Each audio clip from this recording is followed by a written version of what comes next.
O empreendedorismo feminino no setor financeiro e na criação de fintechs é crucial para promover diversidade, inovação e inclusão numa indústria historicamente dominada por homens. Mulheres empreendedoras trazem novas perspectivas e soluções para desafios complexos, especialmente aqueles voltados à inclusão financeira de grupos tradicionalmente subrepresentados. No campo das fintechs, onde a agilidade e a criatividade são essenciais para adaptar serviços financeiros às necessidades de diferentes públicos, a presença feminina ajuda a construir produtos e serviços mais acessíveis e humanizados. Além disso, o fortalecimento do empreendedorismo feminino no setor financeiro abre portas para que outras mulheres se sintam inspiradas a seguir seus próprios caminhos, criando um impacto positivo e sustentável, tanto na economia quanto na sociedade. E hoje nós vamos entender um pouco melhor esse assunto, daqui a pouquinho.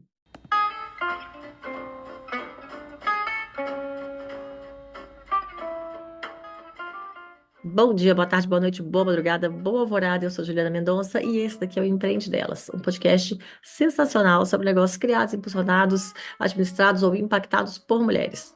Cada episódio, uma nova entrevistada conta a sua história e dá dicas imperdíveis de negócio. Então, fica aí, já curte ou então compartilha esse vídeo para fazer essas dicas chegarem quem precisa. Já quero convidar todas as ouvintes para darem uma olhadinha nas nossas lojas virtuais que estão no ar com produtos exclusivos, lindos e empoderadores. Hoje eu usei aqui a minha canequinha da inspiração diária e também está lá, disponível. E agora clica no link então que está na descrição para conhecer toda a coleção e escolher o seu mimo. E agora vamos ao que interessa.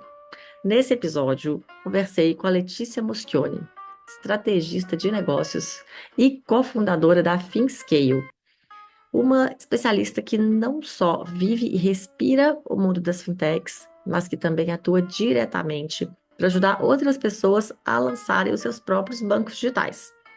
Vamos entender mais sobre os desafios, as estratégias e os passos necessários para entrar nesse setor inovador e, acima de tudo, sobre como a Letícia e outras mulheres estão construindo uma presença cada vez mais forte e transformadora no mercado financeiro. Vamos escutar essa história. Olá, Letícia, seja muito bem-vinda ao nosso espaço de trocas de ideias, de experiências. Tudo bem com você? Tudo ótimo, e você, Ju? Obrigada pelo convite, é um prazer estar aqui com você.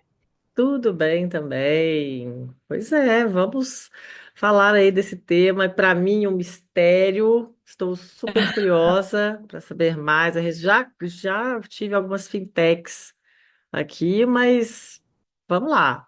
Mas antes da gente entrar no tema mesmo, a gente quer saber um pouquinho mais de você, né? Então, e Ótimo. antes ainda de você contar a sua história, quero que você se defina, por favor. Então, vamos lá. Defina-se para nós. Eu me defino em uma pessoa extremamente fazedora. Eu acho que tudo que eu conquistei na minha vida, seja no meu ambiente de trabalho, seja nas relações que eu construí, todas elas foram porque eu sempre quis entregar sempre muito mais do que era esperado. E eu acho que isso é bem de base familiar, assim. Eu sempre fui instruída a sempre entregar muito mais do que me era solicitado, a surpreender dessa forma. Eu sou uma pessoa muito executora, assim, sabe? Então, isso com certeza me define, sem dúvidas. Muito bom, adoro, adoro executores, fazedoras de várias, adoro. Isso é muito bom, muito bom. Mas Eu então agora acredito, sim. eu acredito Ah, nisso como uma grande virtude, né? Assim, como com desenvolvimento pessoal, com empreendedorismo, independente da área, é uma coisa que realmente me beneficia o destaque em si, sabe? aham, sim. Verdade, verdade, é muito bom. Ultimamente eu tenho achado isso até uma coisa difícil, assim, de você encontrar, uma característica difícil, sabe? Mas vamos lá, então agora conta pra gente brevemente um pouquinho da sua trajetória. Assim, desde a sua Perfeito. formação, passando pelos lugares onde você trabalhou, enfim, tudo que contribuiu para você estar onde está hoje. Conta pra gente. Legal. Vou começar pela minha infância. Na escola eu sempre tive também essa característica de querer promover os eventos, de querer organizar tudo, de ser meio líder de sala, meio popular, sabe? Eu sempre tive esse perfil. Ao mesmo tempo, eu tinha uma grande dificuldade de encontrar o que eu queria fazer da minha vida. Acho que como a maioria das pessoas, dos jovens, não sabem o que fazer, não se identificam com absolutamente nada. Até hoje eu não sei. Durante É assim. No ensino médio, eu prestei moda, eu prestei relações públicas, eu prestei administração, eu prestei relações internacionais. Eu falei, alguma coisa eu vou fazer. E quando eu perguntava para eu tinha vários professores que eram referência para mim, né? Ih, Lê, deu uma travadinha aqui para Então eu mim. perguntava Deu uma para travadinha, o som ficou um pouquinho os professores, o picadinho. Você que você repete acha? pra gente? Melhorou? Aí, melhorou. Agora Bom, troquei sim. isso. Agora a gente vai ficar em paz. Então Não vamos sei até lá. onde eu fui. Ó, até a parte que estava falando que você, do ensino médio, que você prestou moda, prestou RP, e acho que a Sim, partir daí não deu para escutar prestei direito. prestei uma série de cursos e eu realmente não sabia o que fazer ainda. E aí eu conversei com uma professora que eu admirava muito, e essa professora disse: eu acho que você tinha que lidar com algo relacionado a projeto, porque você é uma pessoa muito executora. Isso me marcou. E eu falei, poxa, projeto é tão amplo, né? Eu poderia fazer arquitetura, será? Enfim, eu sei que quando eu me formei na escola, eu estava desesperada, com muita ansiedade de querer fazer alguma coisa, mas ao mesmo tempo sem saber ainda. E a mãe disse: ai, vai passar um ano fora, vai. Não, minto, 6 meses nos Estados Unidos, vai estudar inglês, vai, né, melhorar a tua língua, talvez lá você se descubra, enfim. E aí eu fui mudar, morei nos Estados Unidos. E lá eu queria muito ficar, porque eu fui vendo que foi dando meus 6 meses e eu falei, gente, eu ainda não sei o que eu quero fazer. Eu falei, eu quero ficar mais, enfim. Minha mãe disse, poxa, não tenho como sustentar mais 6 meses. Eu disse, não, eu consigo um trabalho. E aí trabalhei como diarista, trabalhei como garçonete para realmente sustentar e continuar estudando por um ano inteiro. Nesse momento foi meu primeiro contato com o trabalho mesmo, com o cliente, etc. Mas muito num trabalho de mão na massa, né? Quando eu voltei, queria continuar e usar o meu inglês, então eu falei, vou fazer relações internacionais ou comércio exterior. Passei em comércio exterior e comecei. Fiz 6 meses e me frustrei. Falei, poxa, não é porque eu quero falar inglês, há nada a ver comigo esse negócio de logística, de tudo. E aí, em 6 meses, eu mudei para administração de empresas, o famoso faz tudo super genérico, e Aham. adorei, adorei. Assim, eu realmente, fazendo administração, eu me descobri, porque eu realmente criava, eram muito projetos, eu criava empresas, eu entendia de várias áreas, eu podia falar de tecnologia, falar de projeto, e falar de pessoas e marketing, então foi realmente, assim, muito bom para mim. Nesse momento, eu estagiei como marketing digital antes de estagiar, desculpa. Fui trabalhar na Cielo como atendimento ao cliente. Foi com o meu primeiro contato com uma empresa grande mesmo e mercado financeiro. Só que eu realmente não me sentia muito desafiada. Assim, bom, percebe-se, né? Sou muito ansiosa. Então eu queria já eu logo que estava estagiando. E aí eu consegui uma vaga numa startup para trabalhar com marketing digital e atendimento ao cliente. E realmente, trabalhando em startup, eu falei, gente, isso que eu quero da minha vida. Porque é completamente diferente, né? Você estava numa empresa grande, você vai para uma empresa, numa startup, é um perfil completamente novo. E o que era legal é porque na startup eu entrei para estagiar com redes sociais, né? Marketing, atendimento. Só que era uma software house. Então a gente construía aplicativos, projetos, etc. E eu fui lá dentro mesmo me desenvolvendo. Então eu considero que essa startup foi minha verdadeira faculdade. Foi lá que depois eu me formei e fiquei por 8 anos, me tornei uma das sócias e a gente passou por um M&A. Então, ali realmente eu passei por todas as fases de uma empresa. E aí, realmente, eu comecei a trabalhar com marketing digital, mas depois fui para atendimento, depois fui para projeto. E lá eu tive o primeiro contato com um produto, com uma fintech, né, com um produto financeiro. Porque realmente a gente construía produtos para cliente. E o meu papel basicamente se resumia em entender a demanda de um cliente e transformar isso num produto digital. Então, eu tinha que Uhum. meio que ficar traduzindo tanto para o time de tecnologia o que o cliente queria receber, e também do time de tecnologia para o cliente, do que dava ou não para fazer, e por aí vai. Aham. Qual que é o Então, era nome desse cargo? era Product Manager. Ah, tá. Product Eu Manager. realmente me descobri, eu falo, o mercado financeiro me abraçou sem que eu pudesse me preparar. Eu sempre falo isso porque realmente o fato de estar numa software house me permitiu criar aplicativo de delivery, de guia de museu, das mais diversas possibilidades, de todos os segmentos possíveis. Mas também foi o primeiro contato com um produto financeiro. E aí foi um divisor de águas, porque realmente eu tive que entender de regulamentação, tive que construir um produto do zero. É, e aí o fato de estar numa software house também foi muito interessante, porque você começa a lidar com diversos segmentos que você nem conhece. Como você vai fazer um app de delivery sem entender como funciona a operação? Como você vai fazer um Aham. aplicativo de visita guiada ao museu sem entender? Então a gente realmente Aham. tinha que viver o lado do cliente na prática, né? Isso E parece é muito com o legal. design, que eu sou da área do Pois design. E no design você vai fazer um projeto aqui agora de, sei lá, de copo. Ah, você tem que saber tudo que tá, vai é, usar para quem. Ah, e depois você vai fazer um sofá. Ah, você tem que saber material, para que que usa, onde material, colocar, tudo. Ah, e exatamente, depois você vai fazer de um. E aí tudo que você vai fazer, você tem que saber exato, tudo daquilo. Eu acho que é mais ou menos exato. isso, né? Eu falo que assim, eu não tinha um cargo, né? Eu sempre fui atendimento ao cliente. Só que aí eu comecei a tentar buscar referências em empresas para eu entender como funcionava. Porque quando eu cheguei nessa empresa, éramos em 5 pessoas só. Era uma startup mesmo. E com o tempo foi crescendo, com a medida, né, como projetos foram chegando, enfim. E eu falei, puxa, onde é que eu vou buscar conhecimento para realmente conseguir lidar com essa quantidade de projeto, entender de tecnologia? E eu era uma das mais novas da empresa, então eu realmente não sabia como lidar com tecnologia, não entendia nada. Via os programadores ali com aquela tela preta e falava, meu Deus, como eu vou transformar nessa comunicação? E aí eu comecei a fazer parte de um grupo muito interessante, uma comunidade chamada Mulheres de Produto, Hum. e essa comunidade tinha assim, mulheres de produto para design, mulheres de produto para tecnologia. Era uma comunidade mesmo no Slack, assim. E eu comecei a ir em todos os eventos para me conectar com pessoas. E comecei a perceber que esse cargo de produto realmente existia, era uma função. Eu já exercia a função sem saber que era aquela. Então comecei a fazer curso, que na época eram 2, 3 só, hoje tem vários.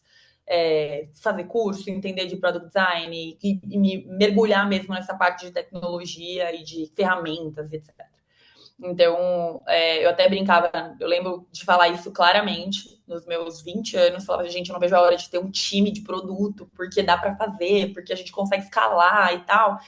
E realmente, assim, eu construí uma área de 15 pessoas nessa minha trajetória lá para produto especificamente, e a gente foi escalando. Quando a gente vendeu a empresa, a gente estava com 100 pessoas já. Então, eu realmente Olha fiz um só. processo, é, foi realmente um processo muito. Foi realmente a minha faculdade, essa empresa, sabe? Desde o momento de como se constrói, ou como se contrata uma pessoa, e como você lida com projetos escaláveis, como você lida com problemas com o cliente. Não era, eu me sentia realmente parte disso. Tanto que me tornei uma das sócias, aos 21 anos, fui convidada para fazer parte desse quadro. E a gente nem pensava em ser vendido, nem nada. Foi justamente com uma estratégia de, puxa, quero que você, Letícia, esteja no quadro de sociedade, porque a gente está construindo isso juntos.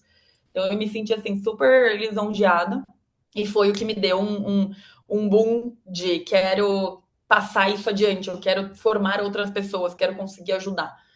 Enfim. Então o meu primeiro contato com produtos financeiros foi nessa software house, quando a gente foi convidado para criar o aplicativo do cartão da Renner, que foi o Ah, cartão de crédito mesmo da Renner, aquele aplicativo que você conseguia pagar fatura e tudo mais, que antes era muito chegava a boleto, você pagava, né? aham. Então a gente construiu o aplicativo da Renner e eu fiquei super feliz. Falei, caramba, é um produto que eu realmente uso. E o legal de lidar com um projeto, que é uma coisa que eu gosto muito do meu trabalho, é você realmente ver aquilo que você construiu ser utilizado. Essa era a minha maior oportunidade de, poxa, construir coisas e ver isso sendo concretizado, sabe? Enfim, Aham. então foi um momento que realmente virou uma chave para mim em produtos financeiros. Baseei disso aí, como de onde que veio a FinScale? Ótimo, ótimo. A gente passou em 2021 por um processo de M&A, então a gente vendeu a nossa unidade, nossa empresa para uma unidade de negócio da TOTUS da B3, então era a maior empresa de tecnologia da América Latina com a quinta maior bolsa do mundo. É uma empresa que ficava comprando outras empresas para fazer um crescimento orgânico. Então, a gente foi comprado para fazer parte da unidade de digital, que era a construção realmente de produtos financeiros, tecnologia para produtos financeiros. Então, era mais ou menos continuar o que a gente estava fazendo, só que sem desenvolver software para outro segmento, focado 100% em produtos financeiros. Nesse Uhum. momento, eu fiquei lá, voltei para uma empresa grande, né, que era a Dimensa, e passei por 2 anos, eu não podia sair, né? Tava num processo de M&A e também realmente eu tinha que entregar aqui tudo que a gente tinha se comprometido, né? Um fluxo de earnout bem interessante.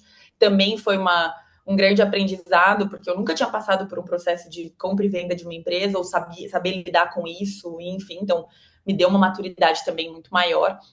E nesse momento a gente começou a desenvolver muitas fintechs, muitas mesmo, assim, eram mais de 50 por ano, basicamente. Nossa. É, e aí o que me dava um pouco de sensação de que eu não estava fazendo aquilo que eu realmente gostava de fazer. Por quê? Porque houve um boom no mercado financeiro de fintech, mas as pessoas sequer sabiam como se preparar para isso, ou até mesmo como lidar com esse universo. Então, um dado interessante é o mercado de fintechs é um dos que mais cresce no Brasil, mas ao mesmo tempo a taxa de mortalidade das fintechs é de 90%. Então você fica Nossa. pensando, aí você pensa, gente, como é que um mercado cresce tanto em termos de tecnologia, em termos de empresas? Você vê aí empresas de tecnologia recebendo fortunas em investimento e ainda assim a taxa de mortalidade é muito alta.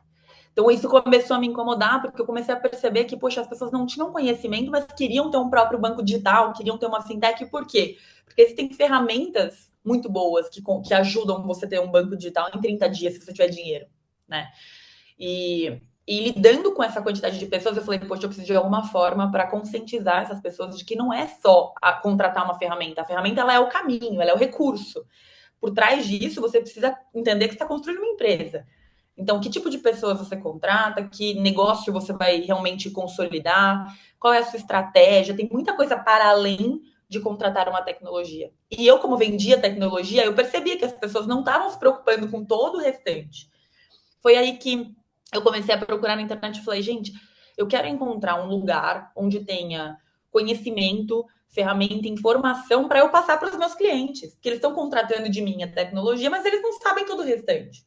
Eu acabava dando uma consultoria gratuita para eles, enfim. E eu realmente achei que não, assim, não existia no mercado ninguém que conscientizasse, que falasse sobre fintech, sobre o que funciona, regulamentação, o que pode ou não fazer. E aí, de tanto procurar, encontrei o Caleb Mendes, que é o fundador da Zapay, hoje meu sócio. Ele tinha um canal no YouTube na época e ele começou a falar muito sobre isso. O que fazer para ter um banco digital? O que você pode fazer para contratar uma fintech? Porque ele construiu uma fintech naquela época. E falei, eu preciso falar com ele, porque ele é a única pessoa que está falando sobre isso. Mandei um direct na ilusão de que ele ia me responder e ele me respondeu: poxa, quero falar com você. E nessa conversa, eu falei para ele: olha, muito legal o trabalho que você está fazendo, mas eu tenho muito a complementar, porque tem muita coisa que você não está falando e que eu tenho conhecimento, enfim. E aí isso se transformou numa sociedade, que é a ThinkScale, porque eu falei, eu queria construir uma escola. E aí, curiosamente, toda a minha família é da educação, né? Então eu sempre tive essa veia, assim, de Uhum. educação, de ser professora, de conseguir ajudar, de realmente falar muito sobre vários temas, enfim. Sempre gostei muito de comunicação. E falei, deixa eu participar dessa turma com você, que ele já tinha vendido cursos de construir sua fintech do zero e tal. Eu assisti esse curso e falei, olha, eu poderia complementar com isso, com uma trilha sobre isso, queria dar mentorias, né? A gente uniu os dois conhecimentos e criamos a ThinkScale. Então, sou cofundadora da ThinkScale, que é a primeira escola de negócios focada em fintechs. A gente tem comunidade já de mais de 300 pessoas, 300 projetos já passaram por nós. A gente tem mais de 50 projetos em paralelo, somos um time de 10 pessoas hoje em dia. Enfim, e aí eu estava trabalhando ainda na empresa e consolidando a ThinkScale, ou seja, passando conhecimento cada vez mais para as pessoas de uma forma complementar. Até que chegou um momento que eu tive que realmente fazer uma escolha e pude fazer isso, já era o momento de me dedicar 100% à minha empresa, que é a ThinkScale. Então, esse ano foi realmente assim, 100% de novo a minha empresa. Então, toda a minha trajetória foi uma empresa grande, uma startup, uma empresa grande, uma startup. E agora estamos novamente nessa fase de ser realmente cofundadora e CEO da ThinkScale. Olha só que bacana, hein? muito É legal. longa, né? Mas, Eu fiz história longa numa curta. mas aí agora eu fiquei com uma dúvida. A Finscale, então, ela é uma consultoria, uma escola, as duas Ótimo, coisas?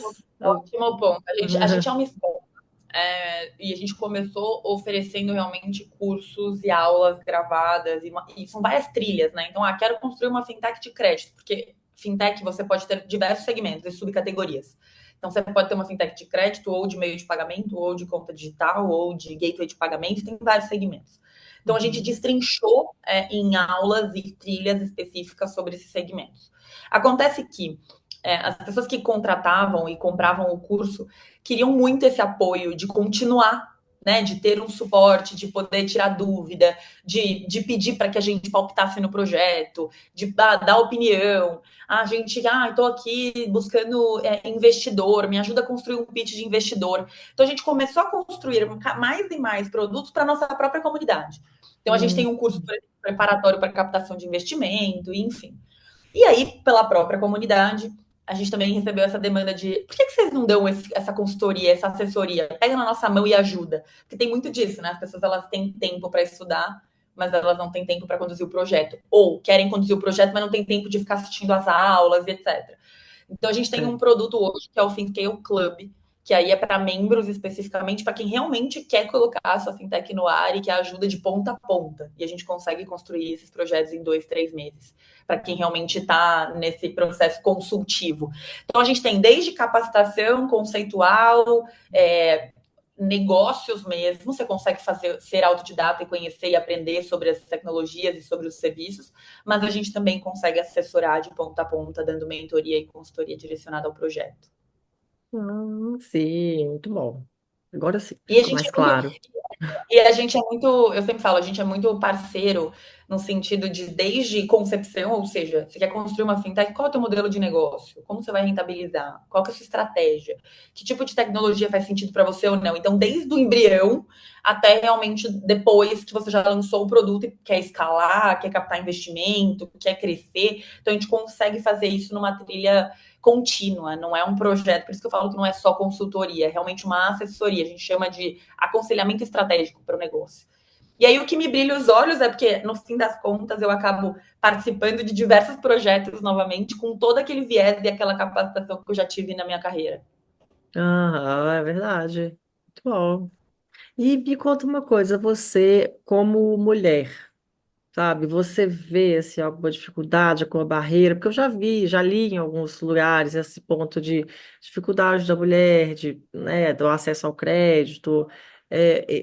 Procede essa informação do que você vê, Procede, inclusive com as suas clientes, sabe? Você vê essa dificuldade? procede muito. E assim, ser mulher num setor que é majoritariamente masculino, a gente está falando de fintech é finanças com tecnologia. Então, a gente está falando Uhum. de dois mercados que são predominantemente masculinos, né? Então, é realmente um desafio.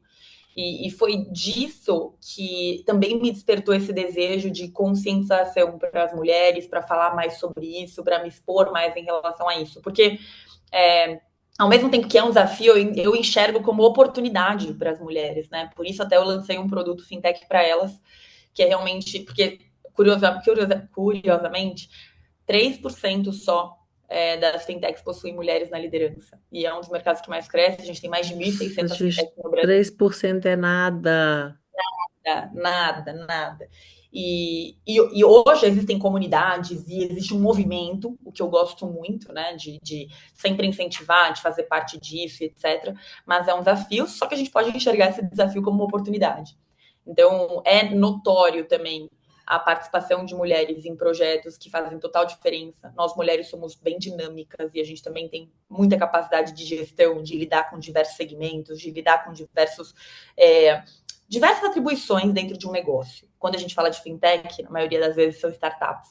Então você precisa ter esse perfil mais dinâmico, né? De conseguir, não é só a minha caixinha, eu tenho que trabalhar em diversas outras funções. Então, falando do mercado em si, eu já passei por diversas dificuldades e preconceitos nessa área. Então, assim, 9 das 10 reuniões que eu participo, eu sou a única mulher. Isso acontece muito ainda. Então, é muito desafiador. Embora eu tenha alguns alguns requisitos, né, para participação de reunião, de pensar sempre em como me impor, ou como não precisar, né, de militância, mas ao mesmo tempo ter uma certa credibilidade, porque além de tudo eu sou nova para esse mercado. Então, assim, é realmente um desafio, mas eu tenho conseguido, com bastante trabalho, né, provar o meu valor e conquistar um espaço, e isso, consequentemente, me dá essa energia, esse gás de querer fazer isso para outras pessoas e ajudar outras mulheres também que queiram entrar nesse mercado.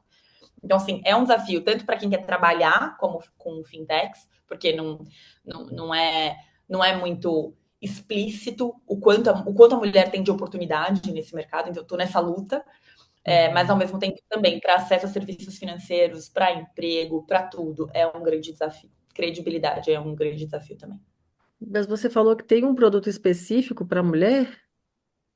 Como? Quando eu percebi que, querendo ou não, né, por toda a minha trajetória, eu, eu conquistei um lugar de referência. Então, tem muitas pessoas que me procuram para pedir conselho de carreira, de migração, e como é que você fez, e como você conquistou, porque eu sempre gostei muito de expor o meu lado de trabalho nas redes sociais, etc. Mas eu expunha isso para os meus amigos, assim, eu falava muito sobre trabalho, das minhas conquistas, dos meus desafios, até dos perrengues que a gente passa no dia a dia. Então, eu sempre expus.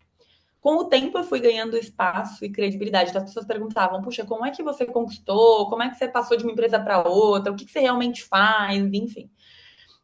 Então, eu percebi que eu tinha um lugar de referência nesse mercado. E eu pensava: o que eu vou fazer com isso? Né? Se eu sou referência para as pessoas, eu tenho que fazer alguma coisa com isso, nesse sentido.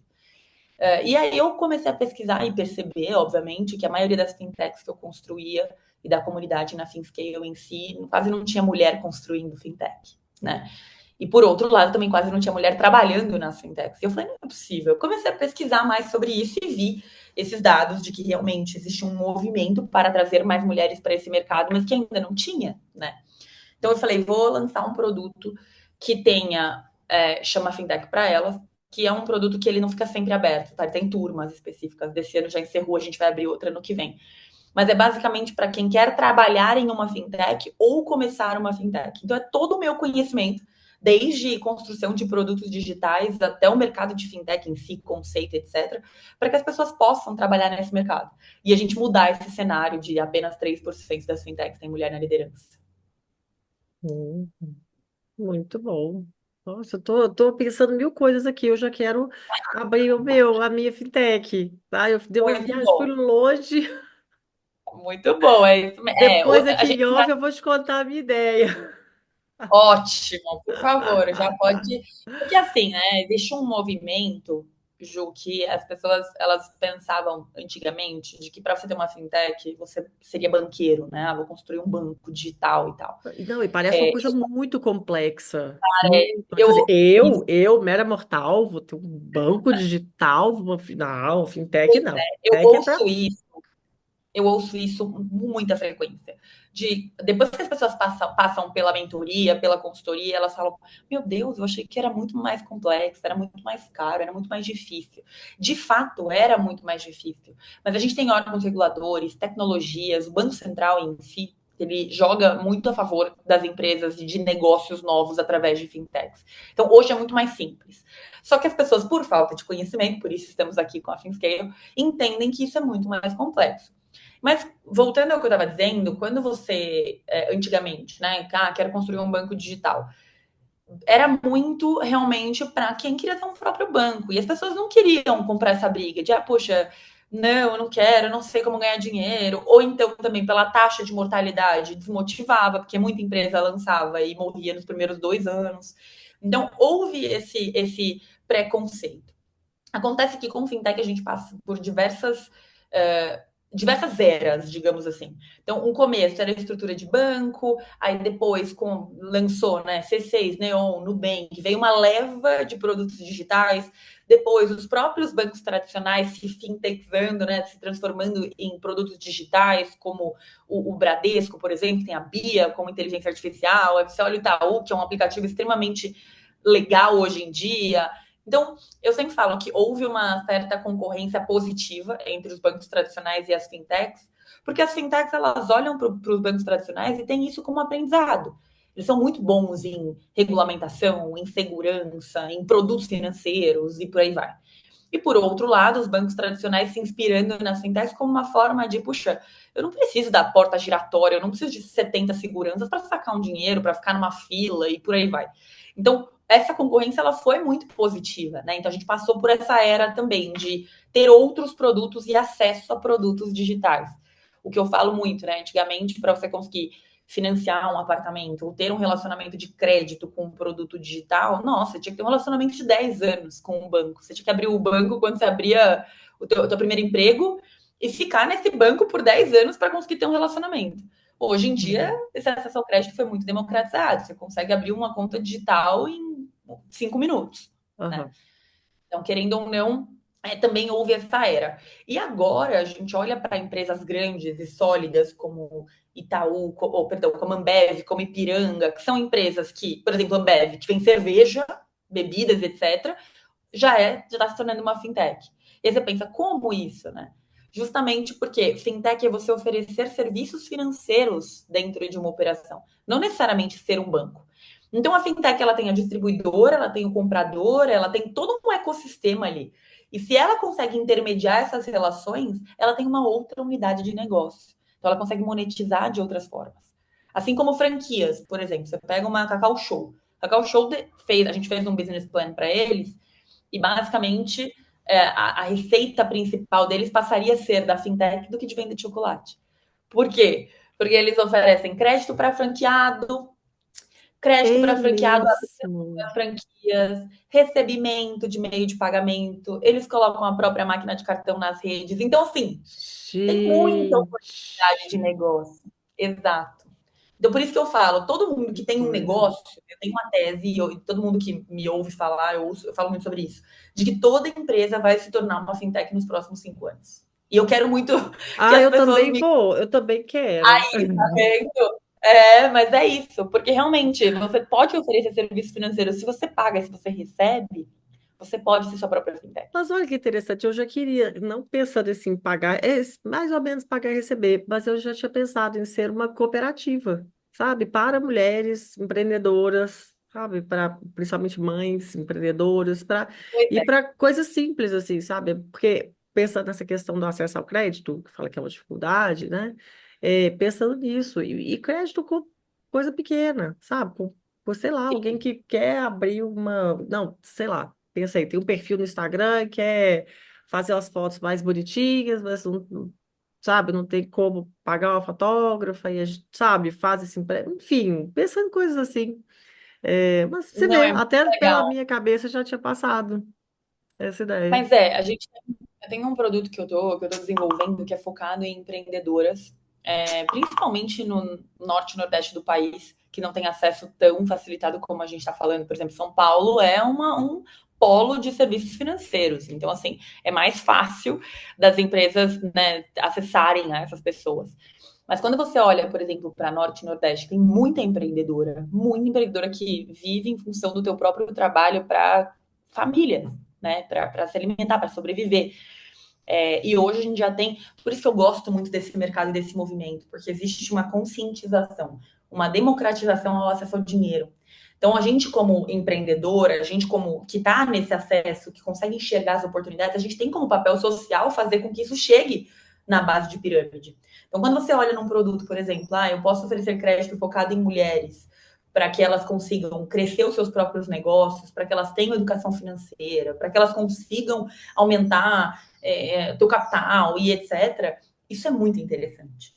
Então, tem algumas iniciativas de bancos tradicionais já olhando para esse mercado, mas ao mesmo tempo, eu sempre vejo isso, que nós temos um papel social enquanto comunicador, enquanto influenciador e etc., de fazer com que as pessoas olhem para esse movimento de fintechização como um benefício para a sociedade. É claro que eu ajudo a construir fintech, então estou olhando muito o meu cliente, é sempre empresário, empreendedor e tudo mais, mas no fim das contas a gente tem que sempre olhar para chegar na sociedade. Para nós, enquanto pessoas, seres humanos, é muito benefício esse que está acontecendo no mundo, né? De toda empresa se tornar uma fintech. Isso não é só um lugar para o empreendedor, para o empresário, e sim para a sociedade como um todo, sabe? Mas, Lê, então eu quero saber objetivamente agora, quais as estratégias que são assim, essenciais para lançar e para lançar com sucesso, sabe? Um banco digital ou como outra fintech, como você já explicou aí, que não necessariamente é um banco, né? Mas assim, especialmente para mulher, né? Pensando mulher que talvez não tenha assim essa rede, assim, esses contatos fortes nas finanças. Ótimo. Tem dois momentos aqui que eu gostaria de trazer focando em mulheres, né? O primeiro deles é que se você é uma empreendedora, uma empresária, e quer construir uma fintech como uma outra linha de receita, o mais importante é você entender qual é uma dor de mercado que você quer identificar. Então, parece clichê, mas é real. A maioria das fintechs que não prosperam são fintechs que lançam sem estratégia. Então, é preferível que você tenha, por exemplo, 100 clientes só, mas que eles sejam clientes fiéis e que usam realmente a sua plataforma, do que você querer atingir 5, 10 mil, um mercado gigantesco. Então, o mais importante que eu sempre falo é olhe para um nicho de mercado, para uma dor pontual e veja como você vai resolver essa dor pontual. Porque por mais que a gente fale de produtos financeiros, a gente tem muitas tecnologias e ferramentas que facilitam a entrada, fintech ela é uma empresa, ela é um negócio. Então você tem que ter estratégia de captação de clientes, tem que pensar em como manter esses clientes na sua estrutura. O mercado ele é muito concorrido, né, nesse mercado de fintech e são muitos meios de pagamento hoje em dia, mas você tem que focar e pensar em como lançar um produto que realmente tenha um diferencial. Então, nós mulheres temos muitas dores em relação ao empreendedorismo, ao acesso a crédito, à democratização de serviços financeiros como um todo, à educação financeira, né? Então, tem muito disso. Então, eu sempre recomendo a olhar para uma dor, identificar essa dor no mercado, tem muita oportunidade. É muito mais assim, enxergar essa oportunidade, como você pode transformar ela com um produto financeiro.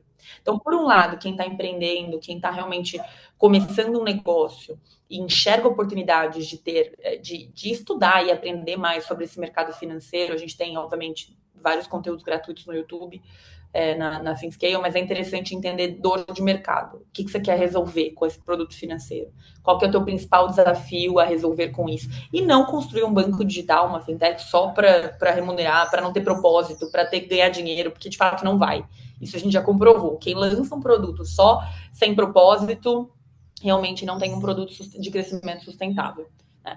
Por outro lado, eu sempre falo que esse negócio de empreender, as pessoas falam, eu não tenho um próprio negócio, não tenho ideia de negócio, não tenho um perfil empreendedor. E eu falo, gente, empreender não necessariamente é criar só um negócio. Né? A gente pode empreender na própria carreira, a gente pode empreender na própria vida, no próprio relacionamento. A gente cria coisas o tempo inteiro. Então, para quem está olhando para esse mercado, e eu sempre falo como incentivo também para as mulheres, de buscarem entender mais sobre esse mercado, porque tem muita oportunidade de emprego em fintechs também. Muita oportunidade de liderança nesses mercados. Então, não necessariamente você precisa criar uma, mas você pode entrar num mercado que está em crescimento exponencial. É um mercado que está crescendo 20 a 30% ao ano. A gente está olhando para essa nova era de empresas que estão querendo oferecer um braço financeiro.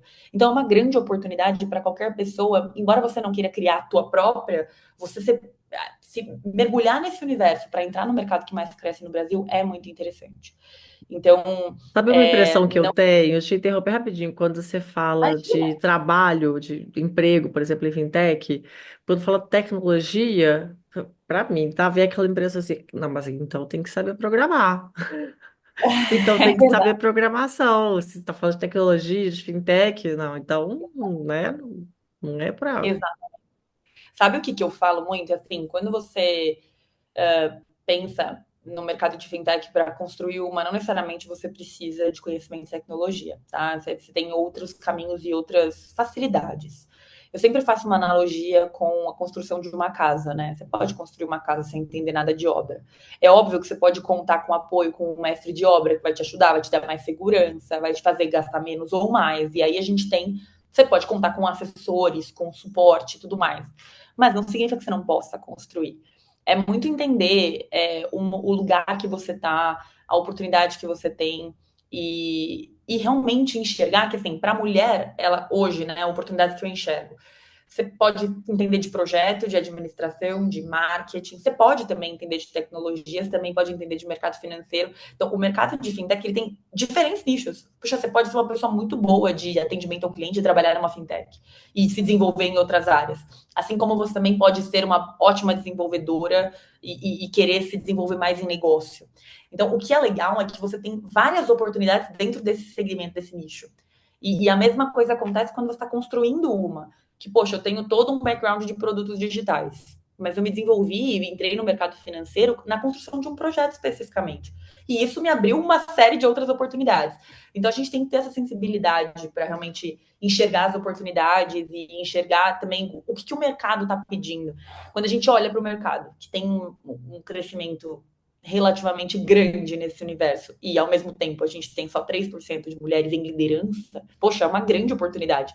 Muitas pessoas olham para isso como, nossa, meu Deus, isso não é nada, realmente não é. Mas se a gente olhar com esse olhar, né, com esse olhar, é muito mais difícil, é muito melhor a gente olhar e falar, poxa, olha o tanto de oportunidade que a gente tem. É um mercado que está crescendo, que quer contratar mulheres, eu sempre falo isso, as pessoas querem. O problema é que as mulheres têm esse certo preconceito de ou é Uma mercado financeiro resistência, ou é né? tecnologia.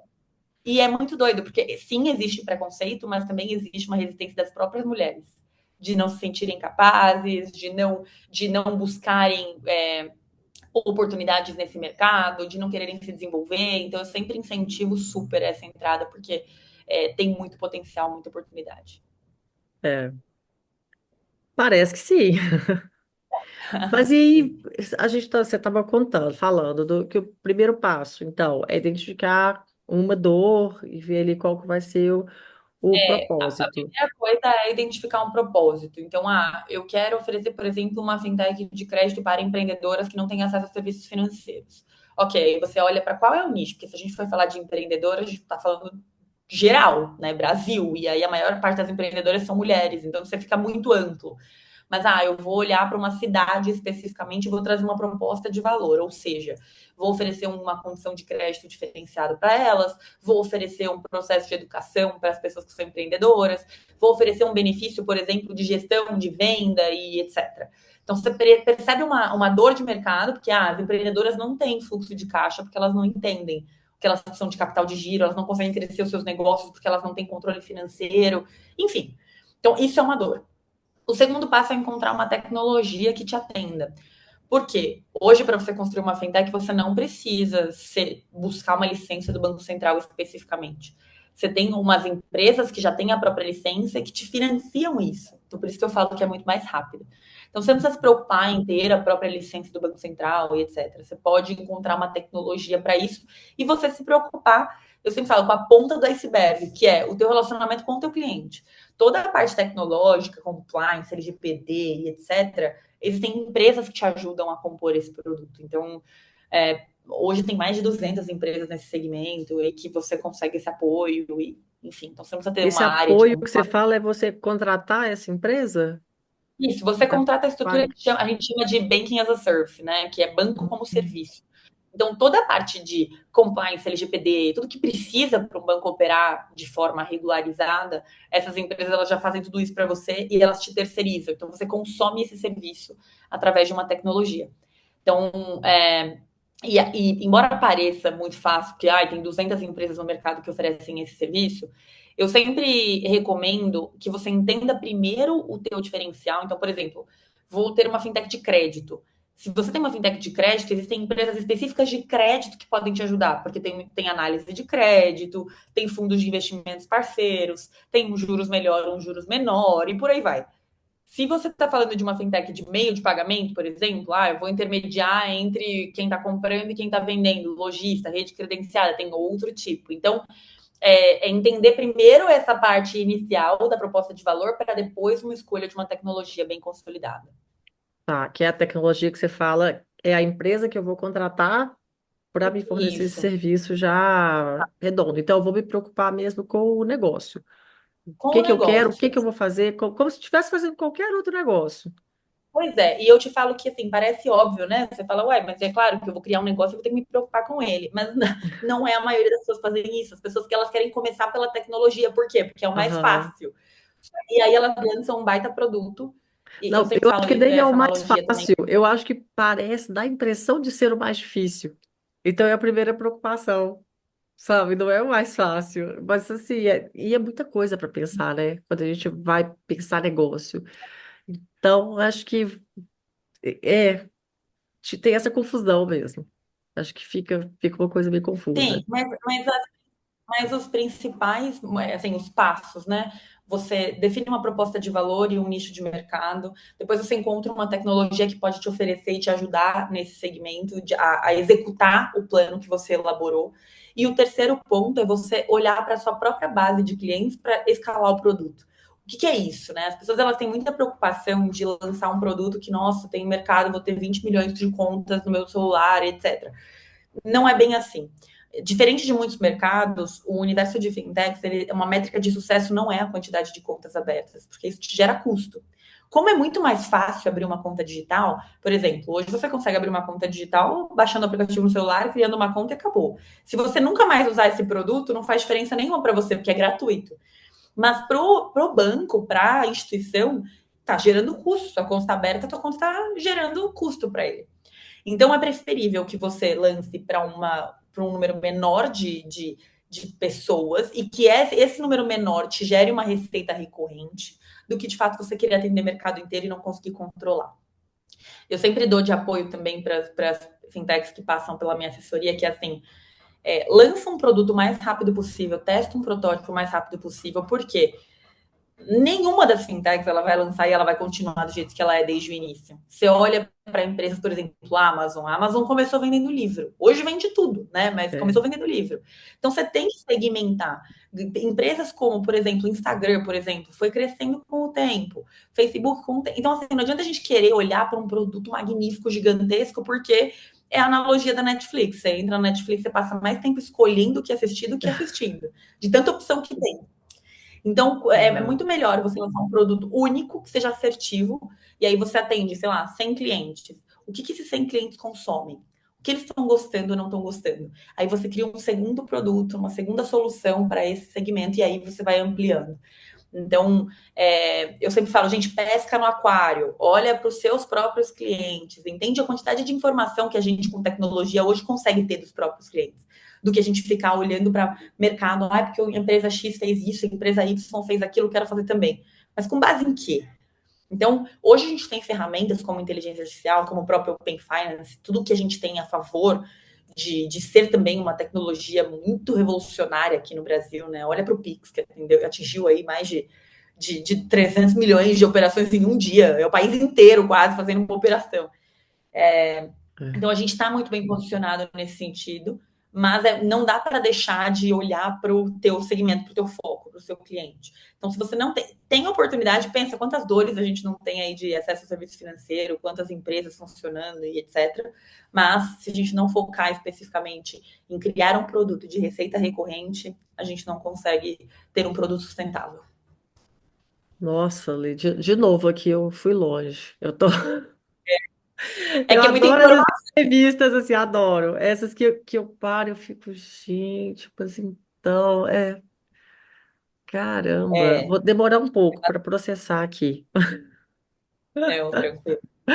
Ah, caramba, vou ter que até colar aqui do meu roteiro, porque eu fui longe, muito longe aqui na minha cabeça. Bom, mas Legal. o que eu queria saber, então, é se eu quero começar uma fintech, por exemplo, então eu não tenho necessariamente que investir muito de cara, assim, no negócio, né? Não, eu inclusive não recomendo investir rios de dinheiro no começo. Tem muitas pessoas que me procuram falando, eu quero captar investimento, quero um investidor para financiar a minha ideia e etc. Eu falo, gente, primeiro que é muito difícil encontrar um fundo de investimento que entre na sua ideia. Porque imagina a quantidade de ideias que as pessoas têm todos os dias, né? Não é tão simples assim. O investidor, na maioria das vezes, ele quer ver um produto testado, pelo menos, uma hipótese validada, nem que seja um protótipo, enfim, dois, três clientes e etc. Então, eu sempre recomendo que o empreendedor que está começando, que está entrando nesse mercado de fintech, teste a ideia o mais rápido possível. Não gaste rios de dinheiro. Hoje tem ferramentas, prototipação, inclusive tem cursos meus ajudando a como você constrói um produto do zero e em 2 semanas você já testa um produto e já vê se dá certo ou não. Então, assim, realmente é um desafio muito interessante, mas você primeiro precisa. Assim, o investimento hoje ele é muito relativo com a quantidade de produtos que você oferece. Então, se você vai lançar uma fintech de crédito, cartão e conta digital, você tem mais soluções, logo o teu produto tende a ser mais caro no início. Mas a gente sempre recomenda testar com um único produto para ter um menor investimento, porque realmente a maioria das pessoas, eu sempre falo, o MVP, né, o produto mínimo viável, ele é feito para errar. Então você tem que construir e testar o mais rápido possível para você errar o mais rápido possível e não perder tanto tempo da vida, né? Então é realmente isso. É sempre pensar em não precisar gastar tudo que você tem, não querer captar investimento antes de testar a ideia. Testa, tem protótipos e ferramentas que te ajudam nisso, sabe? Muito bom. Muito bom. E com isso, eu acho que a gente pode ir já para as nossas perguntas, nossas dicas finais aqui. Então, Perfeito. que conselhos que você daria para mulheres que querem entrar no mercado financeiro, mas sentem assim, se sentem intimidadas, sabe, pelas barreiras ou pela falta de representação desse mercado? Ju, é natural, eu falo isso, tô totalmente no lugar aqui das mulheres, da gente sentir receio, da gente sentir insegurança, da gente não se sentir capaz. A gente tá numa sociedade, até vi um vídeo esses dias da Ingrid Guimarães falando que a gente tá num momento social de que a gente tem que ser uma super empreendedora, uma super mulher, uma super mãe, uma super tudo, né? Mulher maravilha, e a gente acha que a gente dá conta de tudo, e aí a gente vira aquela síndrome do impostor, de puxa, eu não consigo fazer nada, nada que eu faço é bom, e a gente perde o processo. Então, o importante é sempre dar o primeiro passo, sabe? Buscar conhecimento, encontrar rede de apoio, confiar na sua capacidade, entender aquilo que você é bom ou que você não é tanto, sabe? Acho que a gente não tem que ser bom em tudo. E uma coisa que eu sempre dou de dica é assim: a gente tem que criar um processo de autoconhecimento muito forte para entender quais são suas habilidades e o que você não é tão bom e pode se desenvolver e o que não é sua praia. Porque senão não adianta você entrar num negócio que você não vai ser feliz. Ou de você querer começar, eu quero entrar no mercado financeiro porque é moda, porque dá dinheiro, porque é isso, aquilo outro. Isso é relativo, né? A gente tem que entrar pelo propósito, porque realmente a gente está fazendo aquilo que a gente gosta. E eu sou prova viva de quando a gente faz uma coisa que a gente acredita, o sucesso ele acontece, ele é uma consequência. Então, assim, de nada adianta você mirar tanto e também nesse negócio social de se comparar com as pessoas o tempo inteiro, né? De redes sociais, de querer estar no lugar da outra pessoa. Cada um é cada um tem um diferencial. O importante é você entender e conhecer o que você é melhor, o que você faz de bom mesmo e tentar se encaixar em fazer aquilo que você gosta, aquilo que é bom. E assim, o receio ele vai existir, o importante é a gente sempre fazer, sabe? Dar o primeiro passo e aprender. Eu nunca. Minha avó sempre fala isso, ela fala, gente, conhecimento é uma coisa que ninguém tira da gente. Então, assim, buscar conhecimento cada vez mais, e o conhecimento faz com que a gente consiga alcançar o nosso lugar. Então, quanto mais eu aprendo, mais eu me desenvolvo, logo eu tenho mais credibilidade. Assim, e foi um grande desafio na minha carreira de mercado financeiro e de tecnologia, de eu conseguir me posicionar. Dos meus liderados, eu sempre fui a mais nova, sempre fui. E aí ter que liderar mais velhos, homens e etc., sempre foi um grande desafio. E eu sempre consegui isso com empatia, ou seja, me colocando no lugar da pessoa sempre, entendendo sempre a razão da pessoa e com conhecimento. Então, eu sempre quis passar todo o conhecimento que eu tinha e mostrar a credibilidade através daquilo que eu aprendi. Então, assim, o mais importante é, se vai sentir receio, vai, mas entenda aquilo que você é bom e se desenvolve bastante naquilo, e aquilo que você não é tanto está disposto a se desenvolver, ou aquilo que você não está disposto, e tudo bem. Não queira abraçar o mundo e ser bom em tudo, sabe? Uhum, muito bom. Muito bom. E uma dica assim, específica para as mulheres que querem se destacar no setor financeiro e no setor de tecnologia. Resiliência e ser constante nesse aprendizado. Não é um setor fácil, não é simples. Tecnologia e mercado financeiro mudam o tempo inteiro, a gente tem que estar de olho com regulamentação e etc.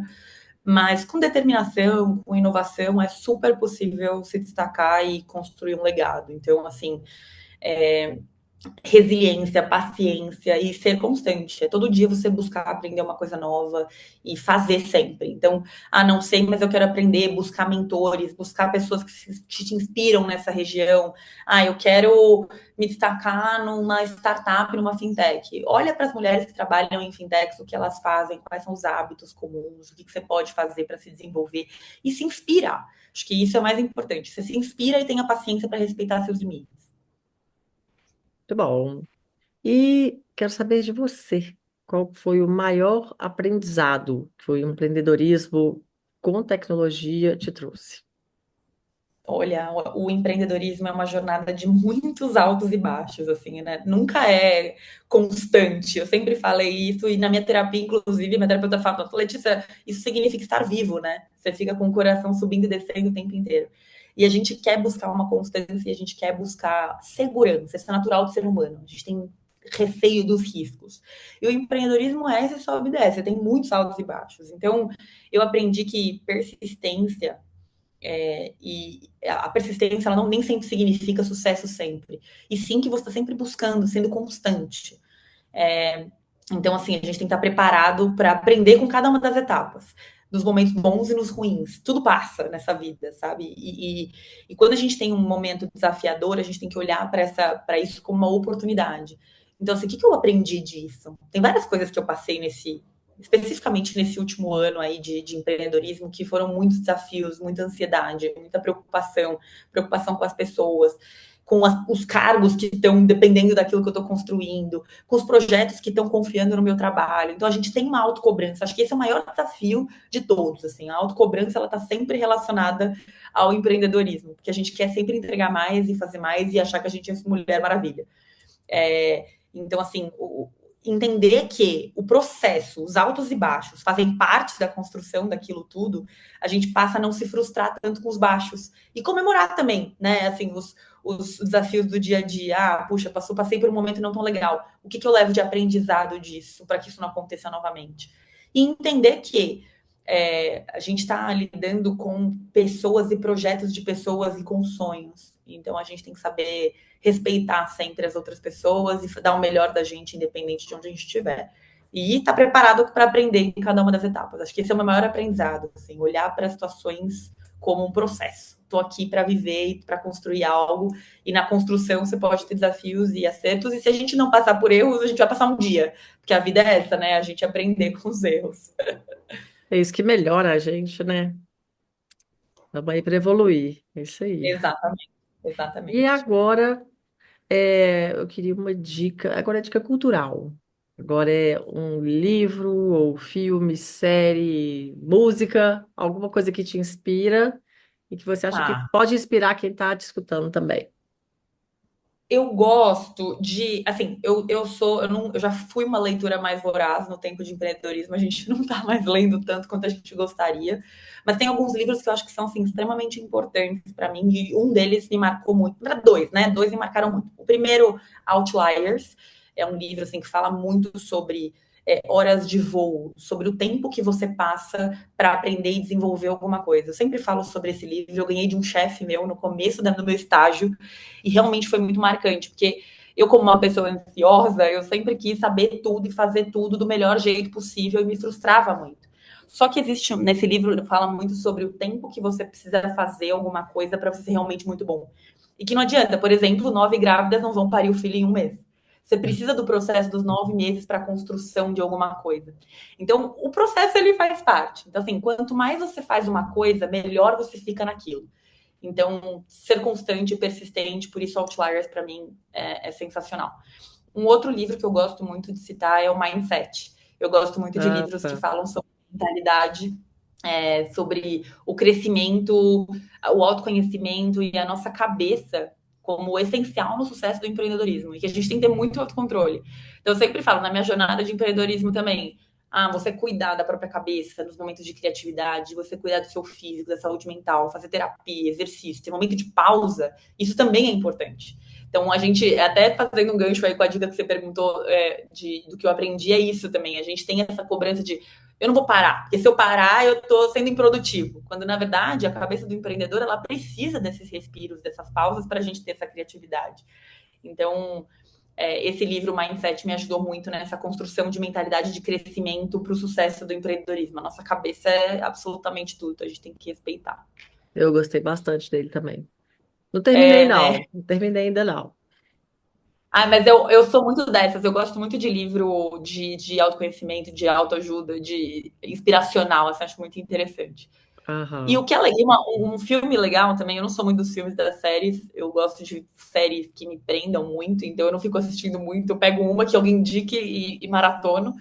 Mas um filme muito legal é Joy, que é o nome de sucesso, é uma história que me inspira, porque realmente, assim, a trajetória de superação do Joy, ele reflete persistência necessária para alcançar sucesso, que é muito do que eu tenho aprendido e desenvolvido, né, de ser persistente na busca incessante pelo sucesso e se respeitar nessa história. Então, esse filme também é muito interessante. Muito bom, também gostei. Gostei desse. Eu sou muito dos filmes, das séries. Ah, é? Então me dá dicas Sou... depois. Ah, tá bom, pode deixar. Por fim, queremos saber de você, onde é que a gente te encontra, como é que a gente sabe mais sobre o seu trabalho, é, Legal. rede social, onde que você está e como que a gente Perfeito. te acha. Tanto no meu LinkedIn quanto no meu Instagram, Letícia Moschioni. No Instagram eu compartilho muito vida real, assim, bastidores, a minha vida, minha rotina meio louca entre trabalho e vida social, e treinos e dicas. Então eu sempre posto muito sobre tanto o mercado de fintech quanto empreendedorismo. Então eu gosto muito de postar e gosto muito de me conectar com as pessoas, né, no Instagram. No LinkedIn eu posto bastante, tem uma newsletter sobre artigos, eu também posto bastante sobre o universo, os desafios de empreender, sobre o universo do mercado financeiro. Então eu gosto muito de compartilhar e de dividir a minha rede social entre trazer sim esse lado conceitual, técnico, para quem quer realmente aprender, e também um pouquinho da vida real, né? Que a gente tem muito essa mania de romantizar o empreendedorismo, né? Empreendedorismo é sucesso, etc. E o por trás ali ninguém conta do quanto a gente tem que se manter estável e tentar pelo menos ter um equilíbrio da vida. Então eu tento sempre passar esse máximo de transparência, porque eu acho que é isso, né? Pessoas se conectam com pessoas e eu gosto de ver a vida real das pessoas. Então eu tenho um Instagram super ativo, um LinkedIn super ativo também. Muito bom. E o canal, você falou que no YouTube tem aulas, Temos também tem os o YouTube cursos. perfeito. Tem o YouTube da ThinkScale, a ThinkScale BR de Brasil. Lá a gente posta 3 a 4 vídeos por semana, sempre sobre tudo, né? Se você quer construir uma fintech do zero, como fazer isso, quais são as dicas. Falamos um pouco sobre também liderança, um pouco sobre tudo, né? Uma vez que a gente está falando de uma escola de negócios, embora seja focada em fintech, a gente também está falando de construção de um plano de negócio, diferencial e tudo. Então no YouTube também tem 3 a 4 vídeos por semana. Bom, vou botar aqueles linkzinhos que a gente coloca aqui em cima. Aí vai Show, ficar para show. pipocar aqui. Tá ótimo. Perfeito. Leilo, mas é isso. Muitíssimo obrigada. Adorei, Nossa, eu adorei adorei. de, assim, mas muito, muito. Foram vários momentos que eu fiquei aqui assim, Ah, eu poderia passar uma tarde inteira mas aqui conversando, porque eu muito gosto bom. muito assim, eu espero muito que a minha trajetória inspire outras mulheres e que entrem nesse mercado e acreditem que é possível sim transformar a indústria financeira com as nossas skills enquanto mulher. Eu sou super, super, super adepta de a gente passar cada vez mais conhecimento, da gente se conectar com mais mulheres, da gente passar e explicar para as pessoas que a gente é sim capaz e que a gente tem as nossas vulnerabilidades, somos seres humanos e que por mais que a gente se inspire, a gente está construindo um futuro mais inclusivo, mais inovador.